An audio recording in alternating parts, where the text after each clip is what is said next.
प्रिय मित्रों, संत रविदास कहते हैं कि मन की पवित्रता बाहरी स्नान या आडंबर से नहीं, बल्कि अंदर की सच्चाई, प्रेम और भक्ति से होती है। मन को पवित्र करने के लिए व्यक्ति को अपने विचारों को शुद्ध करना चाहिए, लोभ, मोह, क्रोध और अहंकार से दूर रहना चाहिए। प्रभु के नाम का स्मरण, सत्संग और सेवा ही मन की गंदगी को धोते हैं। जैसे गंगाजल शरीर को शुद्ध करता है, वैसे ही प्रभु भक्ति आत्मा और मन को निर्मल बनाती है।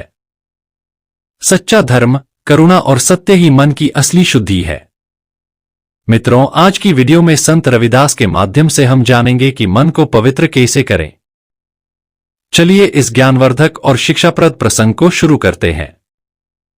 प्रिय मित्रों, काशी की पावन नगरी में, जहां गंगा की लहरें हर पल भक्ति और ज्ञान की कथाएं गुनगुनाती हैं, संत रविदास का नाम एक ऐसी मधुर धुन था जो हर प्राणी के हृदय को स्पर्श करती थी। उनके शिष्य, चाहे राजा हो या रंक, उनके पास आते थे केवल उनके दर्शन और वचनों की एक झलक पाने के लिए। उन्हीं में से एक थी रानी झाली, जो कभी एक उच्च कुल की राजकुमारी थी। उसने राजसी वैभव और ऐश्वर्य को त्याग कर संत रविदास की शरण में साध्वी जीवन अपनाया था। परंतु उसके मन में अभी भी कई अनुत्तरित प्रश्न लहरा रहे थे, जैसे गंगा में उठती अनवरत तरंगे। एक प्रभात की बेला थी।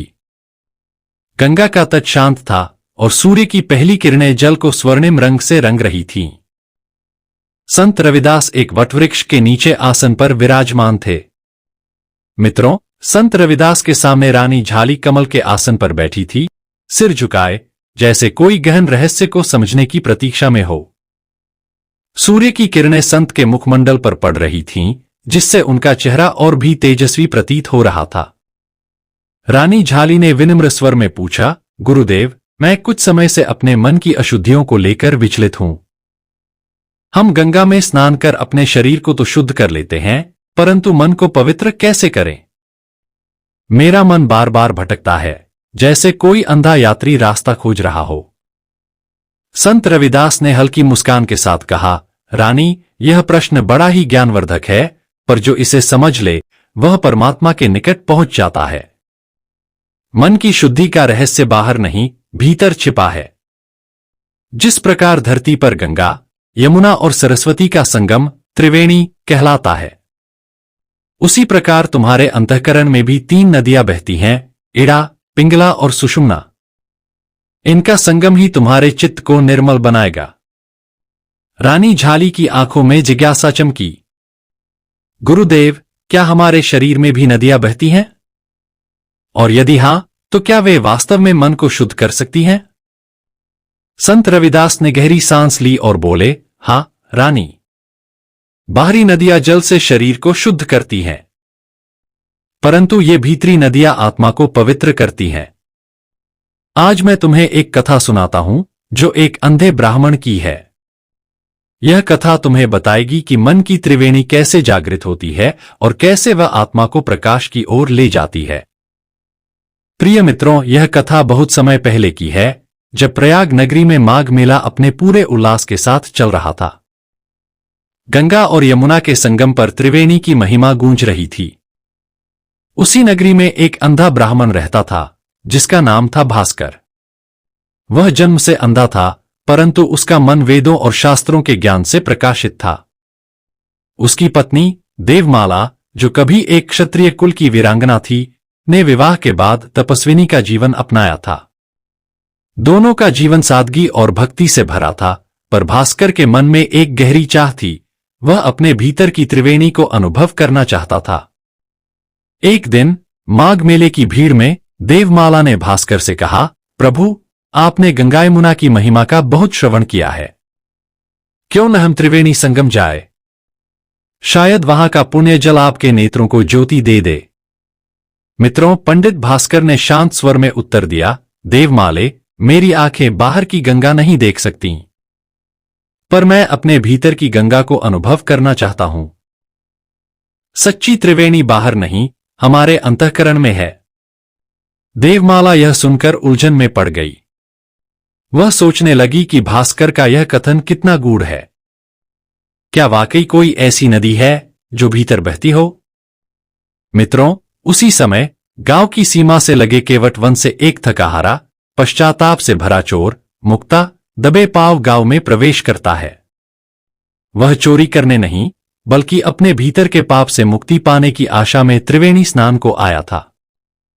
किंतु रास्ते में उसने भास्कर पंडित के घर के बाहर से आ रही देवमाला और भास्कर की आवाजें सुनी। मन की पवित्रता आंतरिक त्रिवेणी से ही संभव है। मुक्ता एक पुरानी पीपल की जड़ के पास छिप गया, जहां से वह स्पष्ट रूप से वार्ता सुन पा रहा था। वह घर के बहुत निकट था, परंतु पेड़ की छाया और दीवार के पीछे होने के कारण किसी को उसका आभास न हुआ। मुक्ता चोर ने जीवन भर चोरी की थी, गांवों में, मेलों में, मंदिरों में, पर अब उसका मन पापों के बोझ तले दब चुका था। वह त्रिवेणी स्नान करना चाहता था, यह सोचकर कि शायद गंगा उसके पाप धो दे। भास्कर और देवमाला की बातें सुनकर उसे लगा कि ये दोनों कोई साधारण लोग नहीं हैं। उसके मन में एक लालसा जगी कि वह इनके साथ रहे, शायद उसे भी कोई मार्ग मिल जाए। प्रिय मित्रों, मुक्ता चोर सोच रहा था, ये लोग क्या रहस्य की बात कर रहे हैं? क्या वाकई कोई ऐसी त्रिवेणी है जो मेरे मन के अंधेरे को मिटा सकती है? सूर्यास्त हो चुका था। भास्कर और देवमाला ब्रह्म मुहूर्त में घर से निकले त्रिवेणी स्नान के लिए और रास्ते में एक छोटे से आश्रम में रुके, जो गंगा तट पर बने एक साधु के कुटिया के पास था। मुक्ता भी चुपके से वहीं रुक गया, यह सोचकर कि वह इन दोनों की बातें और सुनेगा। रात गहरी हो चुकी थी और आश्रम में केवल चांदनी और गंगा की लहरों की आवाज गूंज रही थी। भास्कर मौन में बैठे थे। उनका मन ध्यान में डूबा था। वह मन ही मन प्रार्थना कर रहे थे, हे परमात्मा, मुझे मेरे भीतर की त्रिवेणी का अनुभव दे। मुझे वह प्रकाश दिखा जो मेरे मन के अंधेरे को मिटा दे। तभी अचानक उनके ध्यान में एक दृश्य प्रकट हुआ। यह ऐसा था मानो कोई अदृश्य शक्ति उनके सामने सत्य को उजागर कर रही हो। मित्रों, भास्कर ने देखा, उनके भीतर 3 नदियां बह रही थीं। पहली थी इड़ा नाड़ी, जो गंगा के समान थी। यह बाईं ओर की सांसों से जुड़ी थी, शांत और चंद्रमा की तरह ठंडी। दूसरी थी पिंगला नाड़ी, जो यमुना के समान थी, दाईं ओर की सांसों से जुड़ी, सूर्य की तरह तीव्र और ऊर्जावान। और तीसरी थी सुषुम्ना नाड़ी, जो सरस्वती के समान थी, अदृश्य परंतु सबसे महत्वपूर्ण, जो रीढ़ की हड्डी के मध्य बह रही थी। इन तीनों नदियों का संगम उनके हृदय में हो रहा था। भास्कर को लगा कि जैसे उनका मन एक गहरे अंधेरे से निकलकर प्रकाश की ओर बढ़ रहा है। उन्होंने जोर से कहा, त्रिवेणी कहीं बाहर नहीं, हमारे भीतर है।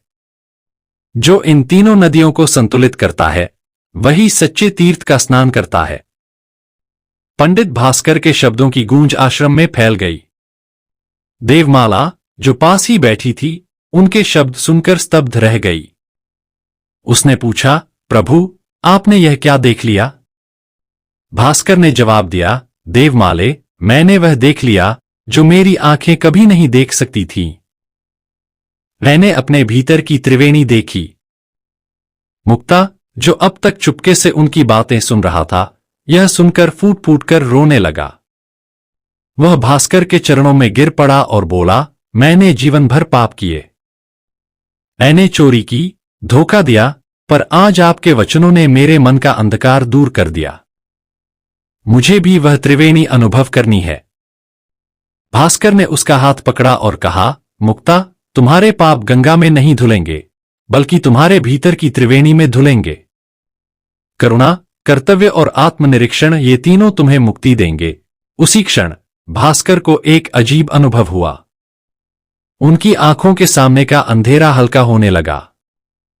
यह कोई चमत्कार नहीं था, बल्कि उनके मन की शुद्धि का परिणाम था। उनकी आंखों में ज्योति लौट आई थी। कथा समाप्त होने पर रानी झाली की आंखें नम थीं। वह गदगद होकर बोली, गुरुदेव, यह कथा तो मेरे मन का अंधकार हर गई। क्या मैं भी अपने भीतर की इन 3 नदियों का अनुभव कर सकती हूं? संत रविदास ने गंभीर स्वर में कहा, रानी, हर प्राणी के भीतर ये 3 नदियां बह रही हैं, पर वे तब तक सुप्त रहती हैं जब तक तुम 3 साधनों को नहीं अपनाती। इड़ा नाड़ी को जागृत करने के लिए करुणा और शांत भाव अपनाओ। दूसरों के दुख को समझो, उनकी सेवा करो। यह गंगा नदी के समान है। पिंगला नाड़ी को संतुलित करने के लिए कर्तव्य और पराक्रम का पालन करो। अपने कर्मों में निष्ठा रखो। यह यमुना नदी के समान है। सुषुम्ना नाड़ी को जागृत करने के लिए ध्यान और आत्मनिरीक्षण करो। अपने मन को देखो, उसकी गहराइयों में जाओ। यह सरस्वती नदी के समान है। मित्रों, आगे कहा, जब ये तीनों नदियां समवेत बहती हैं, तब हृदय में आनंद, शांति और आत्मबोध प्रकट होता है। रानी झाली ने उसी क्षण संकल्प लिया, गुरुदेव, अब मैं केवल शरीर की शुद्धि नहीं, आत्मा की पवित्रता के लिए साधना करूंगी। रानी झाली ने उस दिन से अपनी साधना शुरू की। वह ब्रह्म मुहूर्त में उठती, गंगा तट पर ध्यान करती और अपनी सांसों पर ध्यान केंद्रित करती। वह संत रविदास के उपदेशों को अपने हृदय में बसाकर कर्म करती। उसने गांव के गरीबों की सेवा शुरू की, उनके दुख सुनती और उनकी मदद करती। वह अपने कर्तव्यों को पूरी निष्ठा से निभाती और रात को ध्यान में डूबकर अपने मन की गहराइयों को टटोलती। कुछ महीनों बाद रानी झाली का चेहरा एक अनोखी शांति से दमकने लगा। उसकी वाणी धीमी पर प्रभावशाली थी। लोग उसे देखने आते जैसे त्रिवेणी के संगम का दर्शन करने आते हों। उसका हृदय अब एक तीर्थ बन चुका था, जहां करुणा, कर्तव्य और आत्मबोध का संगम हो रहा था। प्रिय मित्रों, संत रविदास ने एक दिन रानी झाली से कहा, जो अपने भीतर की नदियों को पहचान लेता है, वही सच्चे तीर्थ का स्नान करता है। रानी झाली को अब गंगा यमुना के घाटों की आवश्यकता नहीं थी। उसके मन में त्रिवेणी बस चुकी थी। वह अब न केवल एक साध्वी थी, बल्कि एक ऐसी आत्मा थी जो दूसरों को भी इस पवित्र संगम का मार्ग दिखा सकती थी। प्रिय मित्रों, संत रविदास कहते हैं, शुद्धि बाहरी वस्त्रों की नहीं, आत्मा के वस्त्रों की होनी चाहिए। सच्चा संगम काशी या प्रयाग में नहीं, हृदय में होता है। जो इड़ा, पिंगला और सुषुम्ना को संतुलित कर ले, वह साक्षात परमात्मा को अनुभव करता है। प्रिय मित्रों, इस ज्ञानवर्धक कथा को लाइक शेयर जरूर करना और कमेंट बॉक्स में संत रविदास जरूर लिखना। धन्यवाद।